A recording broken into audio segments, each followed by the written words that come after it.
todos vocês, em nome do Senhor, e a todos os que nos veem em casa, em tantos lugares, uma boa noite também. Nós estamos dando sequência ao nosso caminho do discípulo. E hoje, tendo dito na quarta-feira passada que nós deixamos o tema do adultério, do divórcio e os subprodutos dele, como a fantasia, a infidelidade subjetiva e as implicações de cada uma daquelas coisas relacionadas ao tema do divórcio, ou da infidelidade, ou do adultério, foi uma longa viagem. Acabamos, nas duas últimas quartas-feiras, atrelando essa temática toda à questão da fidelidade e, portanto, a do sim, sim e não, não. E na quarta-feira passada, nós vimos que isso tudo se amarra no cinto da fidelidade, que tem no sim, sim e no não, não, a sua fivela santa e não sagrada, para não rememorarmos tudo o que foi dito. Hoje, eu quero já de saída convidar vocês para que leiamos em Mateus, no capítulo 5, o que segue ao sim, sim e não, não, que tem a ver agora com vingança. É interessante essa sequência. A gente veio da justiça que excede a dos escribas e fariseus, que é o novo paradigma que o Evangelho estabelece, é o fundamento da rocha, é a porta estreita e é o caminho sobremodo excelente e mais elevado, onde as objetividades têm valor social, cidadão, histórico e real, e nós somos responsáveis histórica e socialmente pelos nossos atos, mas diante de Deus nós temos aprendido com Jesus que o buraco é infinitamente mais em cima. Então, se a nossa justiça não exceder aos elementos sociais, às regulações e regulamentos sociais, aos critérios de justiça e de direito, nós estamos ainda vivendo apenas com as categorias dos escribas e dos fariseus e de qualquer pagão em qualquer sociedade minimamente organizada. Mas no Evangelho nós somos chamados, segundo Jesus, a transcendermos a Suécia, com o seu espírito de civilização hermética e impecável. Quanto mais a justiça dos escribas e dos fariseus, que varria tudo para debaixo do tapete, embora do lado de fora as coisas parecessem o que de fato não eram. Pois bem, isto dito, nós soubemos e aprendemos com Jesus, com a palavra, com o Evangelho, que nós somos chamados para uma coisa muito mais elevada. Por isso, a questão não é apenas de não matar ninguém, a questão é de não ter um espírito homicida, como nós vimos. A questão não é só de não adulterar física e historicamente, começa antes no desenvolver uma mente limpa do fetiche, da fantasia. A questão não tem a ver apenas com as manifestações públicas ou explícitas da nossa reputação que evoca o sagrado para validar os nossos compromissos exteriores, porque o sagrado é o padrinho das exterioridades. Mas no Evangelho nós somos chamados para o que é santo, e do santo só Deus é Pai. e ele nasce no coração, se estende para o resto da vida. O sagrado pode acontecer pelo apadrinhamento da reputação, da moral, da legislação, do politicamente correto, das imagens e das expressões, mas sem que necessariamente tenha qualquer correspondência do lado de dentro. O santo não, porque ele é onde tudo começa a ser, segundo Jesus, no coração, e dá o seu fruto vivo e real para o lado de fora. É sim, sim, não, não. O que disso passar vem do maligno.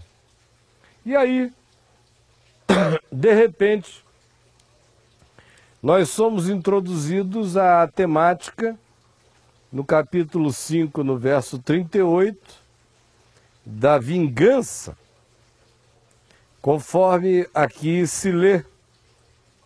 Jesus dizendo, e citando o texto de Êxodo, no capítulo 21, versos 23, 24 e 25 especificamente, ouvistes o que foi dito em Êxodo 21, 23, 24 e 25, para que os evangélicos entendam melhor a Sagrada Escritura.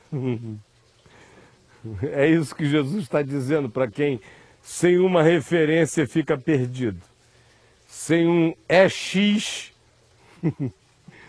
21, 2 pontos, 23, tracinho, 25, Deus não falou. Sem esse prefixo numerológico, bibliotecário, antes da frase. Tamanha é a nossa idiotice, me perdoem a franqueza. Também ouvistes o que foi dito, para não perder o embalo, em Êxodo 21, de 23 a 25. Tem um pisca-pisca aqui que eu não sei de onde vem, mas não se assustem. É um vagalume sebiano. Ouvistes que foi dito, não adulterarás. Eu, porém, vos digo, qualquer que olhar para uma mulher com intenção impura, no coração já adulterou com ela. Aí vem olho por olho, dente por dente, a mão, tudo isso que a gente viu. Aí vem toda a questão do sagrado versus o que é santo. Aí a gente entra no verso 38 com Jesus dizendo, ouvistes o que foi dito, olho por olho, dente por dente. Eu, porém, vos digo, não resistais ao perverso, mas a qualquer que te ferir na face direita, volta-lhe também a outra. E ao que quer demandar contigo a tirar-te a túnica, deixa-lhe também a capa. Se alguém te obrigar a andar 1 milha, vai com ele 2. Dá a quem te pede, e não voltes as costas ao que deseja que lhe emprestes. Agora olhem todos vocês aqui para mim. O texto de Êxodo, capítulo 21, do verso 23 ao verso 25, diz exatamente o seguinte no contexto antecedente. Descreve cenas de violência, culminando com um homem tirando a vida de um outro homem. É nesse contexto que se diz, então será vida por vida, olho por olho, dente por dente, mão por mão, pé por pé, queimadura por queimadura, assim será. Aí o texto prossegue com leis de justiça infinitamente mais branda, que já são aquelas relacionadas a acidentes. Acidente com animal, um animal que chifrou alguém, se foi a primeira vez, então o indivíduo dono do animal que paga a recuperação do indivíduo ferido. Se a pessoa vier a morrer, que o animal seja imolado e que a carne dele não fosse comida, que não tivesse usufruto da morte. Ou tem leis relacionadas a coisas de outro tipo, como acidentes mesmo. Ou aquelas abruptas no tempo da escravidão, tipo um dono de escravo que ferisse o seu escravo numa punição e lhe tirasse o olho, a visão, seria obrigado a lhe dar carta de alforria, libertá-lo para sempre.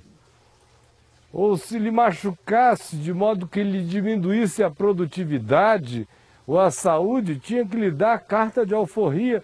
E assim há leis sucessivas, até aquelas horrorosas, piores do que o vida por vida, olho por olho, dente por dente, mão por mão, pé por pé, queimadura por queimadura, que é aquela: a feiticeira não viverá no teu meio. O que, na maioria das vezes, não deveria significar um apedrejamento em Israel, mas um banimento da pessoa.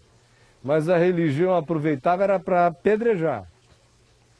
Aí uma outra horrorosa: um homem que for apanhado transando com outro homem, os dois serão apedrejados.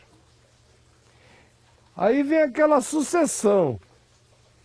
Um casal apanhado em flagrante adultério, pedrada neles. E aí a pedra come solta daí para frente. Jesus, no entanto, ao dizer vida por vida, olho por olho, dente por dente, ao evocar exatamente Êxodo 21, de 23 a 25, ele chama para dentro do pacote não aqueles elementos da acidentalidade, mas aqueles relacionados à deliberação, àquilo que uma pessoa delibera contra outra em relação àquilo que ela deseje chamar como queira chamar, pelo apelido de justiça, de retribuição, de igualdade traumática, mas que na realidade é vingança. Porque justiça é o que tem ainda o poder de alguma reparação. Agora, o que não tem mais poder de reparação é vingança. E só se aceita qualquer ação contra aquele que seja ofensor em algo em que não haja mais poder de reparação, na perspectiva de que esse ofensor não cometa o mesmo mal contra outros. Ou seja, nesse caso, a medida é preventiva, mas não vingativa, porque se ela for feita exclusivamente para que alguma coisa que tenha acontecido, às vezes sem nem mesmo deliberação, e que tenha sido praticada por alguém que não tenha nenhum histórico ou possibilidade de que aquilo venha a repetir, o que nesse caso deveria ter uma ação de justiça reparadora na perspectiva de enviar esse indivíduo a algum tipo de ação que signifique uma reparação contínua para os vivos. Se não for assim, qualquer outra medida, tipo trancafiá-lo para o resto da existência, não é justiça, é vingança. Apenas vingança. Mas que no nosso meio, como um traveco legal, viaja entre nós todo dia, sob os auspícios da justiça, enquanto a gente vaza as nossas mesquinharias e vinganças. Escondido sob a bandeira do justicismo habita um profundíssimo espírito de vingança em quase todos nós. Variam as legislações às quais a gente recorre, que variam desde as leis tácitas, tipo, ao macho é dado tal poder e à mulher é vetado tal direito, que não esteja escrito em lugar nenhum, mas esteja implantado pelo diabo com uma força infernal na nossa memória celular. Há até as legislações que recorram ao Supremo Tribunal de Justiça ou, em última instância, a fóruns de justiça internacional. Enquanto isso, se viaja por leis de condomínio, se viaja por dentro de leis menores do centro de atividades do bairro, se viaja por BOs de ocorrência, por pura maldade, só para sujar a ficha do cara, embora você saiba que ele não é assim, bebeu demais nesse dia, fez o que nunca tinha feito antes, mas eu vou sujar a ficha desse safado. Nunca me deu essa oportunidade, hoje, aleluia, obtive-a, graças a Deus, e vai lá e faz um BO para ferrar com o cara mesmo em nome da justiça. É um recurso legal, mas é vingança do ponto de vista de Deus. O que está fazendo esse vagalume aqui? Me tirem essa dúvida, por favor, jovem. O que é isto? Sério, o que é isto? Porque se for energia demais ligada, olha, ideias inteligentes, apaguem luzes. Mas não deixe esse negócio ficar piscando. Então, ponto parágrafo, voltemos ao nosso assunto importantíssimo, que não pode mais ser interrompido por spotlights, pelo amor de Deus. Mas eu vou começar a achar que é coisa das trevas. Eu prefiro pegar numa escuridão sem interrupção do que nesse pisca-pisca. Então, olha aqui para mim. Travestido de justiça, as nossas vinganças vão se manifestando de muitos modos e maneiras. Tem gente que paga caro advogados para exercer justiça travestida de vingança. Por exemplo, meu pai, quando se converteu, e o evangelho entrou nele com um poder avassalador, o coitado não conseguia mais nem advogar. Porque antes de se converter, ele já tinha desistido de ser promotor de justiça, porque antes de ser crente, ele já não conseguia acusar. Aí ele se converte. Aí ficou muito pior para ele na advocacia, porque agora ele já era há anos um grande advogado de defesa, e ninguém se torna um grande advogado de defesa sem mentir. Então ninguém é um grande promotor sem acusar e ninguém é um grande advogado de defesa sem umas mentirinhas boas. E aí o evangelho entrou num homem e virou sim, sim, não, não. Em relação a acusar, ele disse, eu não acuso ninguém porque eu não estou aqui para cumprir esse papel. Meu único papel na vida é advogar a causa do evangelho. E esse eu advogo sem mentira e em amor. Agora, as outras eu não consigo mais. E depois de 2 anos ele fechou um escritório bem sucedido por causa do evangelho e da incapacidade de mentir, ainda que fosse supostamente para fazer o bem. Profunda foi assim a conversão daquele homem. E em muitos outros aspectos. Aí ele não sabia que um dos seus clientes, que o havia contratado de maneira muito cara, para resolver uma causa que já vinha se enrolando ladeira abaixo, numa justiça sem fim, há mais de 20 anos.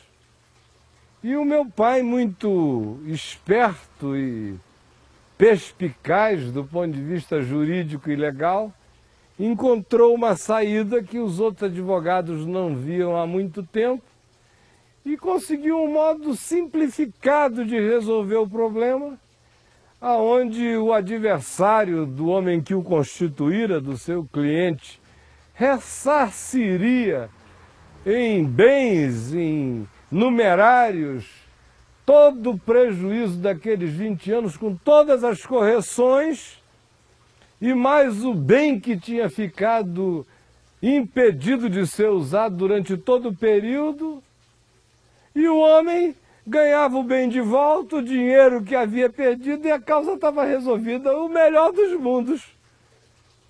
E meu pai nem telefonou para o cliente, porque numa situação dessa, onde o cara não perde nada, ganha mais do que pedia, que era a própria terra, ganha dinheiro e ressarcimento, e tira de sobre si um carrapato de mais de 20 anos, vai ligar para quê? Você aceita que chova pão na sua casa? Fechou o acordo na hora com o adversário. Ligou para o homem e disse: seu fulano, que maravilha, Deus nos abençoou.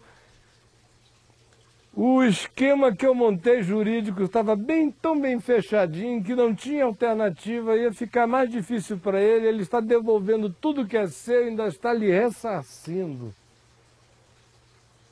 O homem nem respondeu, bateu o telefone na cara do papai, papai não entendeu nada. Voltou para o escritório, era um dia de jejum para ele, porque embora continuasse advogando, ele dia sim, dia não, ou de 2 em 2 dias, ele jejuava 24 horas e não comia e não bebia, ficava ali quietinho, nos intervalos lia a Bíblia. E aí, de repente, na hora do almoço, quando secretárias e ajudantes do escritório tinham ido todos almoçar nos restaurantes fora, ele estava em jejum, ficou sozinho no gabinete que o separava do resto do escritório por um desses vidros antigos, assim meio jateados, que você percebe o vulto, mas não tem a nitidez. E aí, de repente, ele está aqui lendo a Bíblia e diz ele que chorando copiosamente, lendo um texto do Evangelho, com o coração incendiado, aquele fogo que acende na gente, quando o seu cérebro perde as distrações que as comidas dão, que as preocupações trazem, que os estresses produzem, e você se concentra no jejum e a adrenalina baixa, e a hiperatividade cerebral dá lugar à serenidade, e aí o seu potencial espiritual, psicológico, mental começa a aflorar, e aí tudo que o seu corpo trabalha para gastar o que a gente come em demasia, se concentra como energia não só orgânica, mas vital, numa mesma direção, e o seu sentido de percepção se dilata absurdamente, que é o que o verdadeiro jejum produz como sintoma em quem o faz, não procurando esse mecanismo, mas adorando a Deus em sinceridade. Meu pai estava ali se derretendo de chorar, experiência que eu tive às centenas na vida, fazendo a mesma coisa durante uma década, em que eu ficava tão sensível que às vezes uma brisa me botava de joelho chorando, literalmente. Vou sentar numa cadeira no fundo do quintal, olhar para o céu e começar a ver aquelas nuvens passarem e o coração ser tomado de um cenário interior que se conectava a uma glória que transcendia a beleza do meu próprio olhar, e de repente eu estava me derramando de adorar. De modo que eu sei o que ele estava sentindo e o que ele estava chorando naquela hora ali, lendo a palavra incendiada diante dele. Quando de repente ele ouve aquele barulho, um toque, toque, toque no vidro. Aí a porta estava fechada e ele levantou tirou um lenço, enxugou os olhos, mas ainda estava todo melado, abriu a porta, aí quando reconheceu o cliente dele, disse: "Oh, seu fulano, que maravilha que o senhor está aqui, num dia tão lindo como o de hoje, quando Deus nos abençoou e nos livrou de um grande problema, e o senhor chegou na hora certa. O senhor desculpe, o senhor deve estar achando estranho, estar com essa cara molhada assim de lágrimas, sabe o que é? É o Evangelho. Eu estava lendo, olha só, o senhor se importa se eu ler esse pedaço para o senhor? Só um pedacinho, e leu. Quando acabou de ler, o cara tirou aquele revólver assim das costas, jogou no meio da mesa, pá! Falou: "Seu desgraçado, você acabou com o meu prazer de 20 anos de vingança. Eu lá queria propriedade, eu lá queria dinheiro, eu queria que o cara não pudesse, eu queria encalacrá-lo, eu queria ferrá-lo, e você vem com esse evangelho acabar com os meus 20 anos de vingança." Eu fiquei com tanta raiva que, não podendo matá-lo, eu vim aqui para descarregar isso na sua cara. Mas quem é que pode matar um homem que traz essa luz no rosto? E começou a chorar e acabou de joelho ali ao lado da mesa com meu pai orando sobre ele.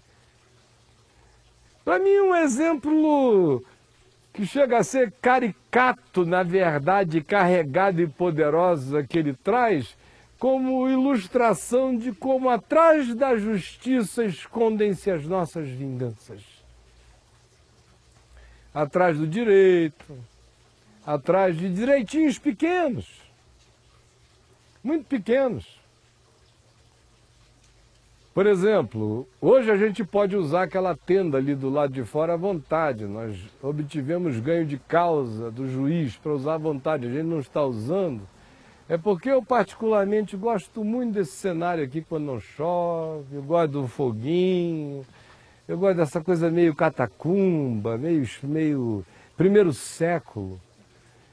Quem vê a gravação de longe assim nem entende bem onde é isso aqui. Parece que a gente está reunido há muito tempo atrás, não fossem as indumentárias tão modernas.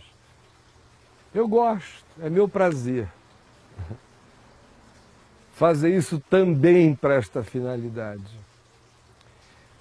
Mas sem causa nenhuma, por encasquetamento, por veneta, por doença religiosa, porque a vizinha ali ao lado da tenda bate lá o tambor dela, coitada. E resolveu implicar com a gente. Que o único som amplificado que usamos é o do molestamento horroroso do teclado do Jack. Nem doente mental rejeita, é musicoterapia. O meu som é só minha voz. Qualquer dia aqui conversando com o pessoal na família, depois de 1 hora num churrasco, está todo mundo falando no mínimo num tom como esse. Então não é incômodo nenhum. É implicância, é veneta. Aí, como tinha uma tenda, a Néia acompanhou tudo. Aí ela entrou com uma ação contra a gente. Aí veio pedir assinatura desta vizinha, daquela vizinha, de outra vizinha, que não ouvem nem o som, que não sabem de nada. É só veneta, porque são os crentes se reunindo. E o argumento é: devem estar lucrando, devem estar vendendo, deve ser uma associação comercial. Porque coisa de crente é coisa comercial, né? Vistam a carapuça os que assim pratiquem essas coisas. Aí lá foi a acusação, enfim, não deu em nada. No mesmo período, aqui ao lado, tem 3 caminhões que entram pela porta dos fundos. É proibido abrir porta aqui nessa rua e botar qualquer coisa para dentro, ainda mais caminhão, que acende uma barulheira de manhã. Às vezes você quer começar o papo de graça, tá um inferno. Eu já reclamei alguma coisa, já disse alguma coisa. Houve um dia em que alguém até me disse: olha, aquele pessoal que está lá fazendo isso, tem uns caminhões lá, por que o senhor não... Eu digo: eu lá quero saber disso, de coisa nenhuma. Aí é vingança. É besteira. Mas são essas besteirinhas que vão fazendo a gente ficando monstrificadozinho, você sabia? Começa a tratar assim. Comeram o meu bolo. Vou comer aquele negócio que ela mais gosta. Quando ela abrir a geladeira, não vai estar lá. É. Tá pensando que é brincadeira? Você começa assim. Não passou a minha camisa? Vou atrasar 2 dias o pagamento, não sei o quê. Não fez isso, é todo o tempo todo, é vingança. Olha, olhe para dentro de você e veja a quantidade de coisas que você faz em nome do direito, em nome da educação, em nome da pedagogia, em nome da legislação sindical, em nome do regulamento do condomínio, em nome do regimento da creche do seu filho, onde você vai arranjando complicações, ou em nome de acordos tácitos, ou em nome de memórias, não era assim que vovô fazia. Você não está nem aí para o fato, é só porque, como não era assim que o seu avô fazia, e o seu irmão está fazendo agora, e você está com raiva do seu irmão, você usa o seu avô para dar de paulada nele. Mas não tem coragem de admitir que você só está se vingando. Em relação ao adultério, então nem se fala, não é? Às vezes me dá a impressão de que tem cônjuge torcendo pro outro trair, que é para ele dar uma vingadinha. Parece que tem cônjuge que diz, olha, se ele fizer isso o tempo todo, ou se for amor permanente, eu vou morrer de ódio, não suporto. Mas se ele der uma traída de 3 em 3 anos, eu ficar sabendo, é minha chance de também dar minha pulada justificada de ser, que é a minha vingança legal. Legal, a beça. Gostosa. Vocês sabem do que eu estou falando. E como isso está instalado dentro da gente, para todo lado, com muitas caras e de muitos modos.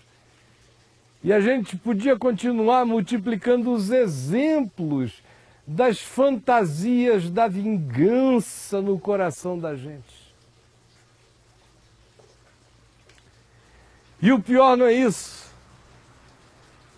É que quando a dor que vem a produzir a vingança atinge o coração de um ser genuinamente inocente em relação àquilo, mas que, por outro lado, sofre da doença do justicismo, então o fato dele se saber completamente inocente associa-se à sua judiciosidade, e esses seres são capazes de, em nome da justiça, cometerem atrocidades legais, justificadas, amparadas, bem fundadas em todas as legislações necessárias. Só não matam no Brasil porque não existe esse recurso, porque se fosse no Irã, usariam a legislação até o enforcamento. Se fosse caso disso, até onde fosse possível.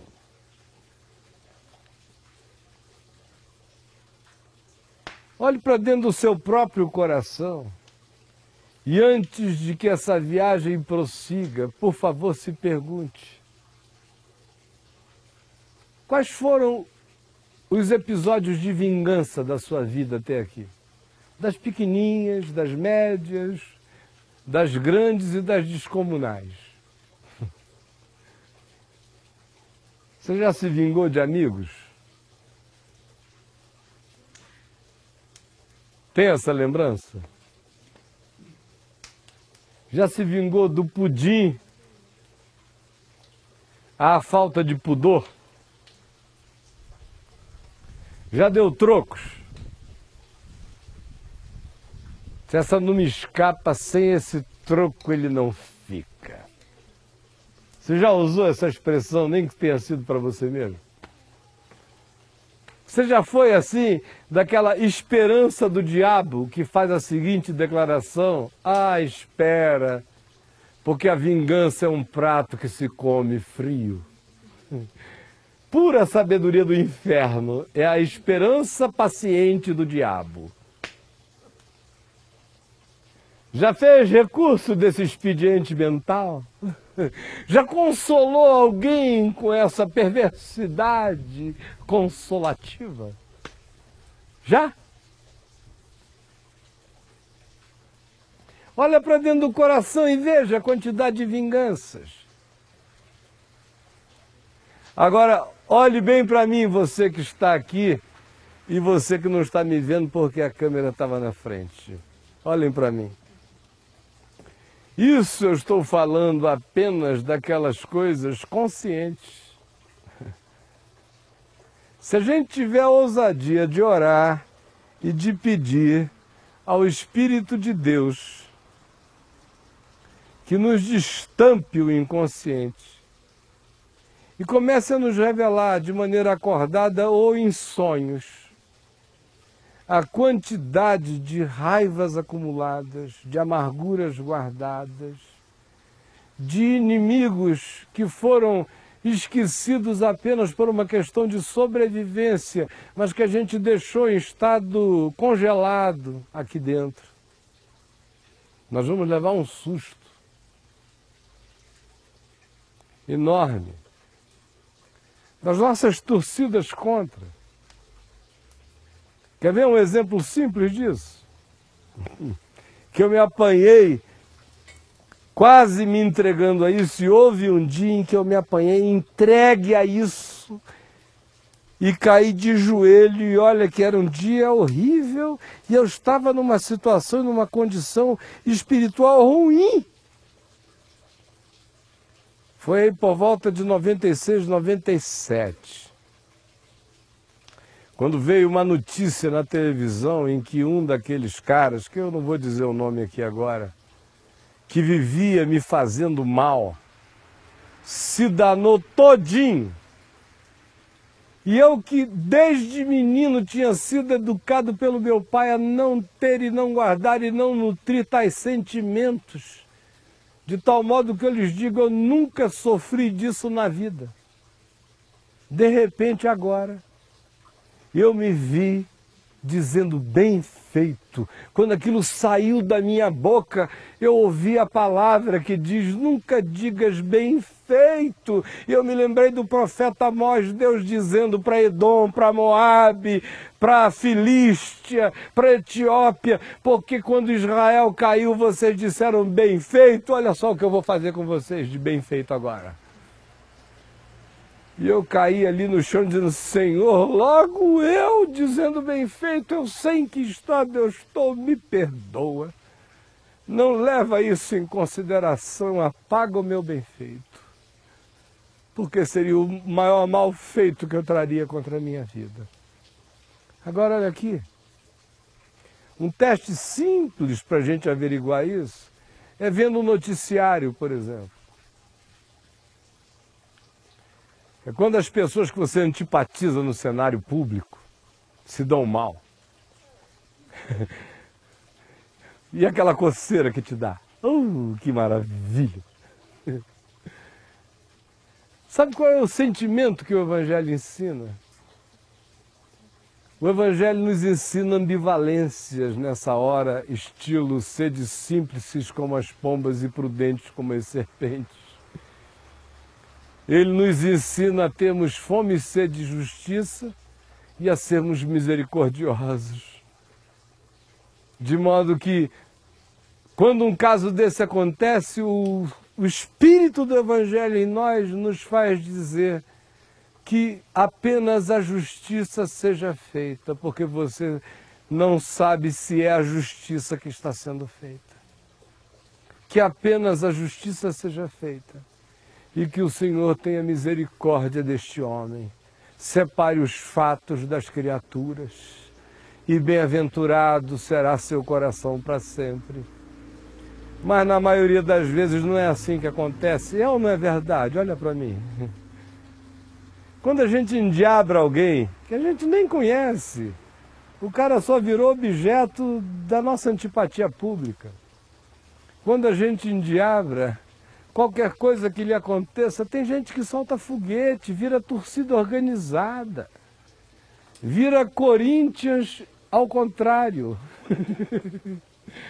A torcida do Corinthians, até para celebrar os 100 anos, termina em vandalismo. A paixão, eu estava vendo ali na televisão. Tem gente que é assim. Quando vê a notícia, olha, o teu inimigo quebrou a cara, o sujeito acende um rojão. Ganhou a Libertadores, a Copa. Os discretos não fazem assim. E tem também a hipocrisia para essa hora, não é? Todo mundo tem a sua. Tem aqueles que pena, tudo isso era desnecessário. Coitado do cara, agora o que eu posso fazer, né?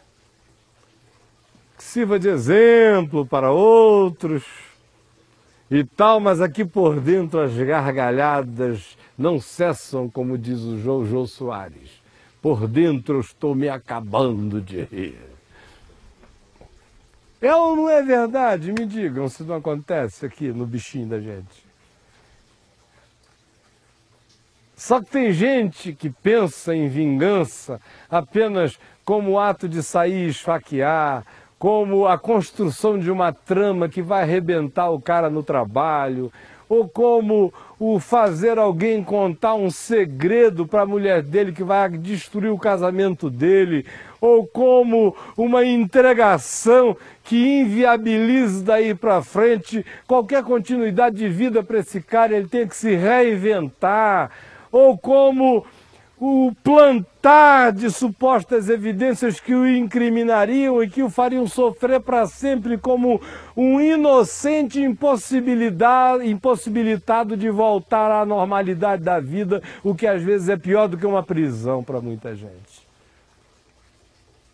Quando se fala em vingança, quase sempre é para esse nível que se leva e não se pensa em como a gente deixa isso existir dentro de nós, no dedal, no alfinete, na agulhinha de tricô, na linguinha,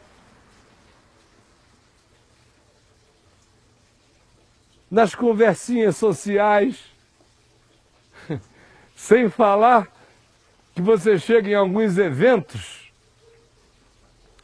e uma das primeiras coisas que você ouve, especialmente em eventos assim de classe média alta para cima, vão logo te fazendo sentar num bom lugar e dizendo, escuta, quais são as últimas fofocas?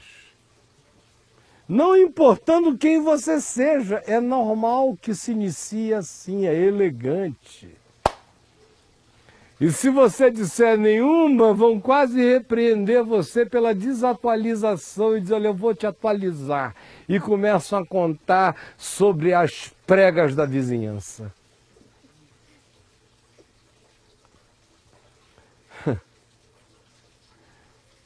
O que é isso? Se não já um estado de vingança contra a vida que se instalou. Fofoca é vingança contra a existência.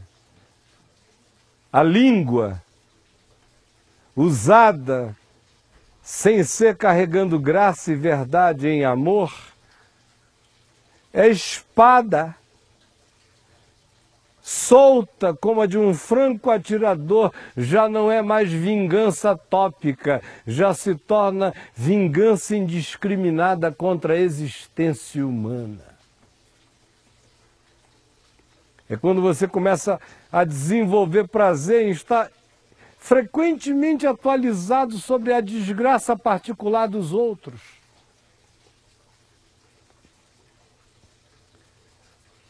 Você nunca associa isso à vingança. Você chama isso de quê, hein? Do lado psicológico da história, é a autoafirmação de um ser absolutamente destituído de qualquer rocha interior, de qualquer fundamento de ser. Mas a prática ainda que nascida, quando é o caso de uma fragilidade psicológica, a prática disso como exercício lingual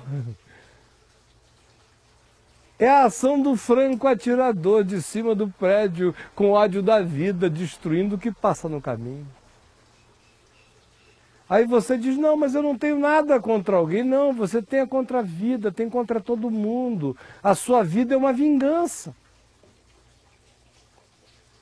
Você já considerou a possibilidade de que aspectos inteiros da sua existência carreguem o script da vingança?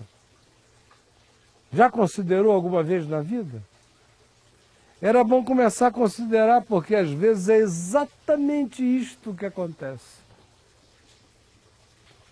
Áreas da vida da gente vão ficando tão viciadas pela cultura familiar, era o modo do pai fazer, a mãe aprendeu, é um modo de ser.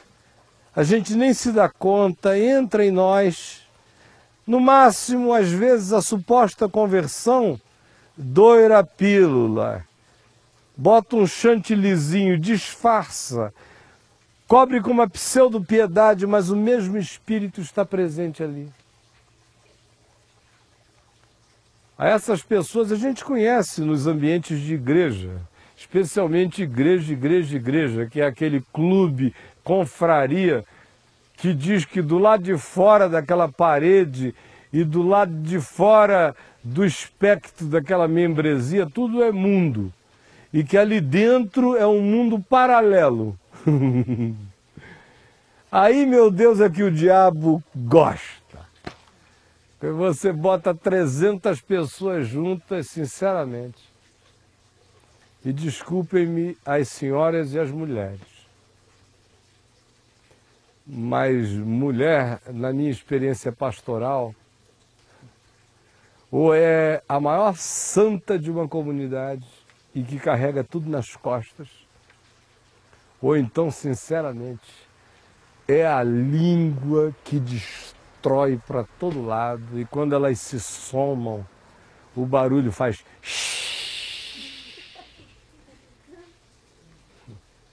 é uma desgraça. Aquela confraria ali, não tem o que fazer, começa a falar mal uns dos outros. E aí você descobre o que está embutido ali dentro. É todo mundo orando pelo mundo, pedindo pela salvação dos perdidos e não sei o que e tal, mas no convívio é vingança para lá, é vingança para cá, é vingança no louvor. É vingança no louvor. Tem gente que esconde a página do retroprojetor. Esse hoje ela não canta. Rouba a fita cassete do playback. Vocês estão pensando que eu estou de brincadeira? E no púlpito? Os caras só não estão dando boa noite Cinderela para se vingar. Tem gente fazendo o impensável. Tudo por vingança. E disciplina de igreja como vingança. Pelo amor de Deus. O que tem de gente que usa a tal da disciplina da igreja para se vingar não é brincadeira. Olha, eu vi uma ocasião um indivíduo ficar anos a fio como detetive 2, 3 vezes por semana querendo pegar um presbítero no flagra.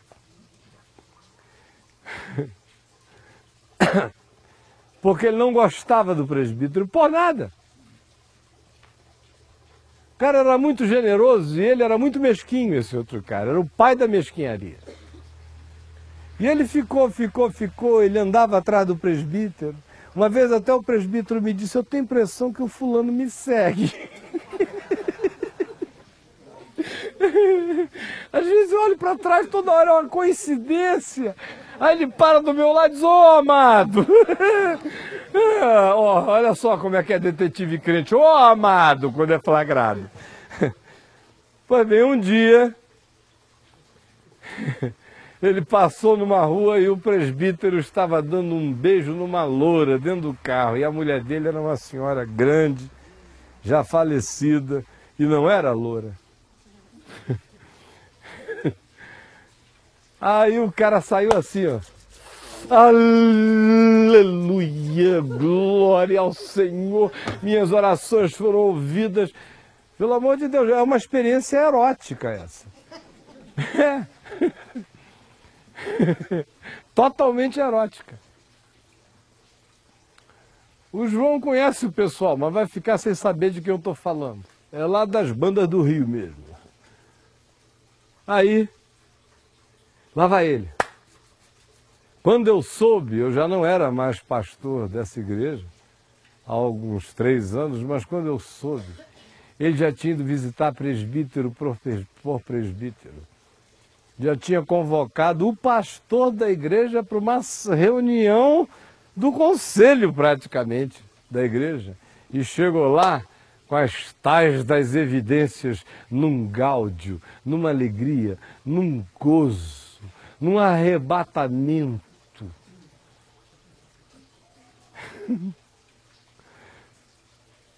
De vingança. Aí lá vai o homenzinho lá para frente, para confessar tudo, sair todo humilhado, assim, do jeito que o diabo gosta, do jeito que Jesus nunca fez. Nunca fez ele, que nunca esmagou a cana quebrada e nunca apagou a torcida que fumega, ao contrário, estava sempre botando mais lenha no fogo da esperança. Em nome dele se faz isso, vingança.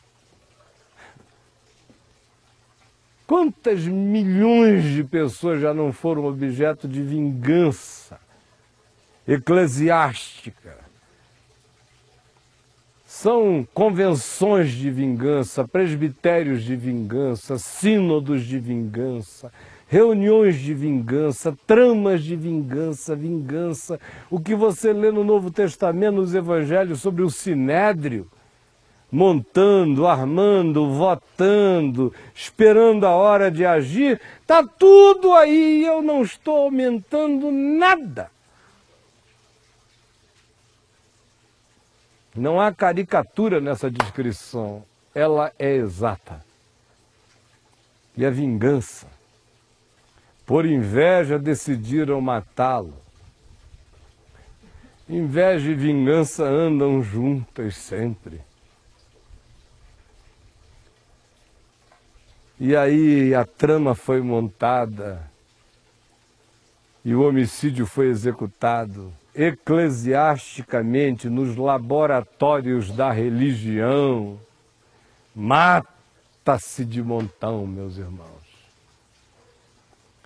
Por que que hoje eu apenas li o texto e estou fazendo essas perguntas? É porque não nos adiantará prosseguir antes da gente olhar para dentro do coração, porque eu não estou aqui fazendo estudo bíblico, eu estou aqui pedindo a graça de Deus de ensinar o Evangelho.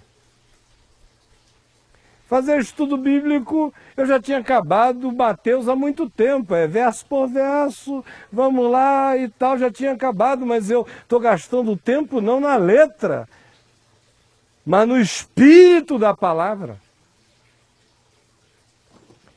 Tudo que eu lhes disse hoje tem exatamente tudo a ver com o que Jesus disse aqui no Sermão da Montanha, mas apenas dizer o que o texto diz não nos levaria a internalizar a consciência do que está sendo dito, porque eu só internalizo consciências uma vez que eu me enxergue contra a verdade. Enquanto a verdade não me fere, eu não me percebo.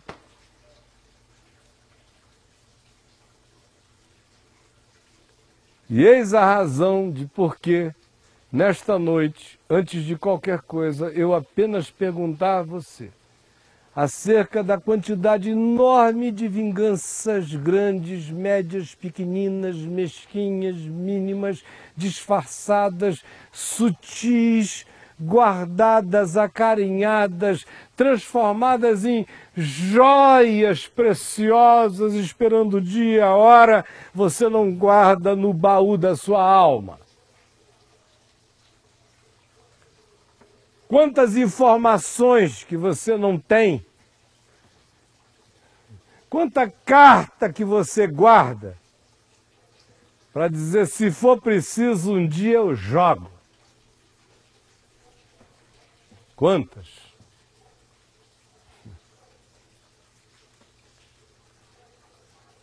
Eu tinha uma quantidade enorme de fitas gravadas do período de 95, 96, quando o governador do Rio, o prefeito, montaram todas as tramas contra mim, eu gravei muita coisa. Depois gravei quase tudo do dossiê Caimã, falas de muita gente das maiores. Tudo em fita. Até que há alguns poucos anos atrás, um dia, eu que já tinha até esquecido delas, abrindo uma mala empoeirada minha, encontrei-as todas. E o meu coração levou um susto. Porque eu disse, eu nunca fiz isso na minha vida. E eu não quero guardar daquele período nem a verdade gravada de tudo que eu digo, porque a minha justiça não vem de fitas, a minha justiça vem do Senhor, e eu não peço nem justiça em relação a isso, isso nem existe, eles estão todos perdoados, eu não quero nem saber, eu quero que tu visites a vida deles com graça, por que essas fitas ainda estão aqui? E joguei-as todas fora. Agora, fique lembrando das coisas que você possui, das cartadas. Algumas são documentais, outras não. Outras são só informações que você sabe que você guarda alguém ali. Alguém que um dia fez alguma coisa ruim a você e você tem muito sobre ela e ela sabe, e você trabalha com essas categorias de criar um escravo. O que é isso, senão uma vingança perversa, misturada com uma vontade soberana e diabólica de dirigir a vida do outro, enquanto você todo dia ri, dizendo, bobos não devem se meter com gente do meu tamanho. Mas olhe para dentro, por favor, e veja. Porque, gente, para encerrar, e eu nem iniciei o texto ainda, nós vamos ficar algum tempinho nele.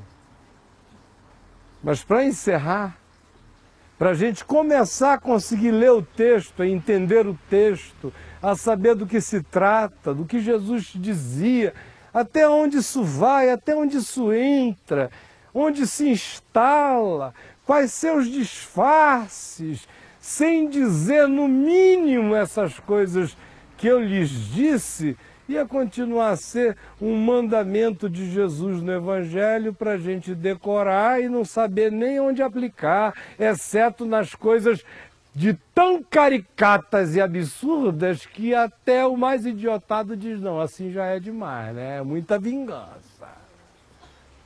Mas enquanto isso a gente vai fazendo, criando vingança como hamster. E pensando que só não vale aquelas que chegam com cara de Tiranossauro Rex. Mas Jesus diz, olha, quem trata a vida com sim, sim, não, não, não brinca de quase vingança. Ou é ou não é. E no Evangelho, não tem que ser. Portanto, que não seja, pois se for, quem deixará de ser para Deus é você. Aquele que vive para se vingar, vive para inexistir. Mas na quarta-feira passada, ou que vem, nós voltaremos e continuaremos a falar sobre isso. Hoje, basta o início da viagem para dentro. Comece a olhar.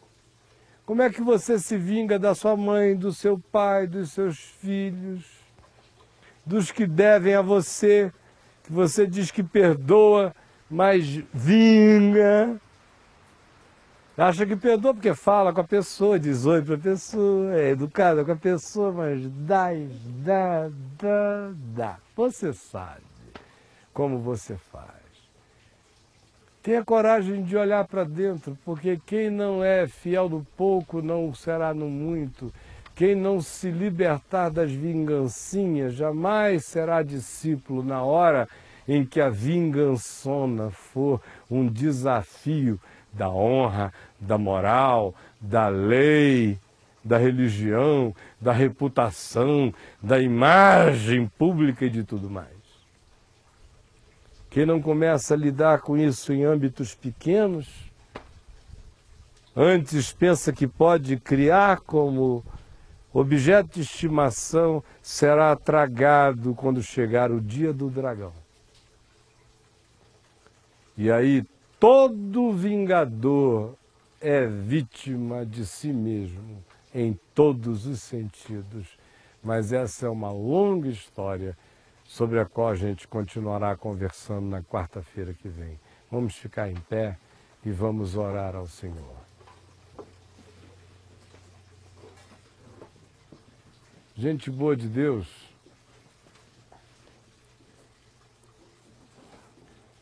vamos dar as nossas mãos?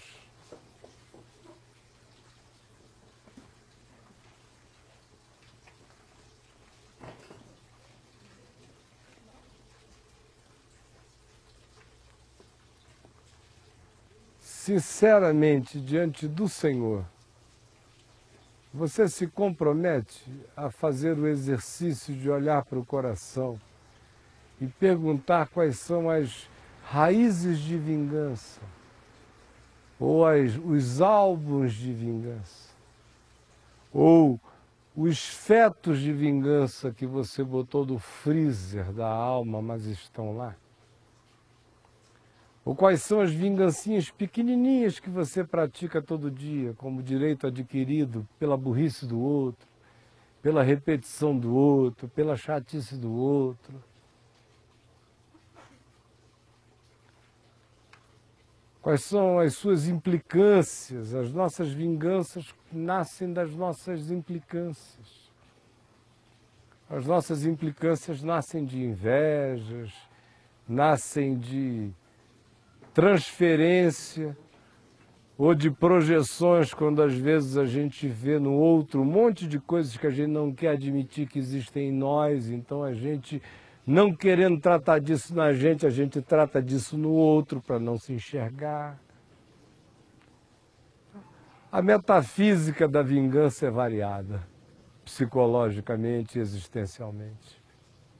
Mas você se compromete a fazer viagens e a pensar os seus processos mentais e a se perguntar, será que agora eu estou fazendo isso porque é vingança?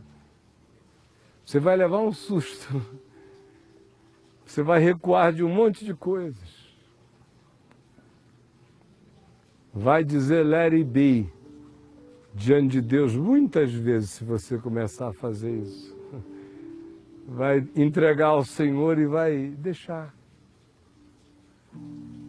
Nós não temos ideia do quanto a nossa vida é reativamente vingativa. Eu vou repetir. Nós não temos noção, nenhum de nós, do quanto a nossa vida é todo dia vingativamente reativa. Só que a gente camufla e chama por outros nomes. Mas o Espírito Santo enxerga assim. Por isso, como em todas as outras quartas-feiras, a nossa oração é: Senhor, Tu me sondas e me conheces. Sabes quando me assento e quando me levanto. De longe penetras os meus pensamentos. Conheces o meu andar e o meu deitar, e sondas e conheces todos os meus caminhos. Ainda a palavra me não chegou à língua, e tu, Senhor, já a conheces toda. Tu me cercas por detrás e por diante, e sobre mim pões a tua mão. Tal conhecimento é maravilhoso demais para mim, é sobremodo elevado, nem o posso atingir. Para onde me ausentarei da tua face? Para onde eu fugirei do teu espírito? Se eu subo aos céus, lá estás. Se eu faço a minha cama no mais profundo abismo, lá estás também.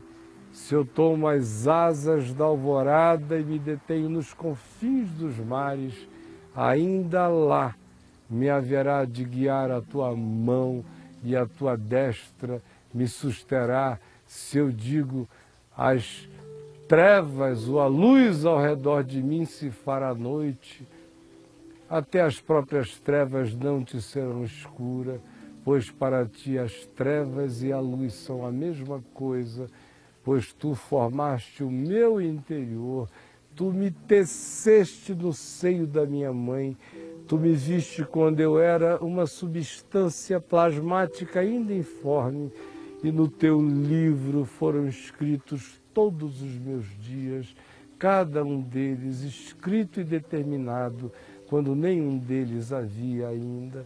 Quão preciosos para mim, Senhor, são os teus pensamentos, e como é grande a soma deles.